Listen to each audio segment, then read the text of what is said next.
બનાસકાંઠાના સાંસદ ગેનીબેન ઠાકોર વિરુદ્ધ ભાજપના પદાધિકારી જગદીશ વિશ્વકર્મા દ્વારા કરવામાં આવેલી કથિત અપમાનજનક ટિપ્પણીને લઈ અમરેલીમાં કોળી ઠાકોર સમાજમાં ભારે રોષ ફેલાયો છે।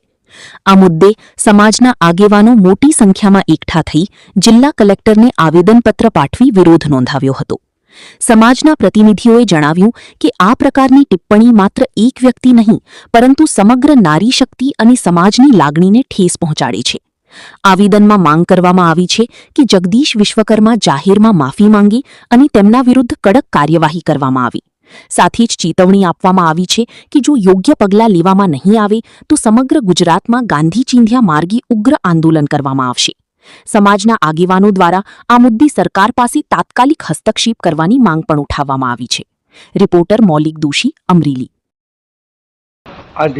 આજે તમે જે આવેદનપત્ર દેવા આવ્યા છો તો શેના અનુસંધાને આવેદનપત્ર દેવા? મારું નામ ધીરુભાઈ મકવાણા, જિલ્લા કોળી ઠાકોર સમાજ અગ્રણી। આજરોજ અમે કલેક્ટર કચેરી અમરેલી ખાતે આવેદનપત્ર આપવા આવ્યા છીએ અને આવેદનપત્રનો હેતુ એવો છે કે તાજેતરમાં સ્થાનિક સ્વરાજ્યની ચૂંટણી દરમિયાન બનાસકાંઠાના સાંસદ ગેનીબેન ઠાકોર વિરુદ્ધ પ્રદેશ ભાજપ પ્રમુખ શ્રી જગદીશ વિશ્વકર્માજીએ બેફામ નિવેદન કર્યું અને નારી શક્તિ તેમજ સમગ્ર કોળી ઠાકોર સમાજનું અપમાન કર્યું છે અને એવું બોલવામાં આવ્યું છે કે ગેનીબેનના સાડીના પલ્લુ નીચેથી આપણે મત ખેંચી આવી અને આપણા પક્ષને મજબૂત બનાવી।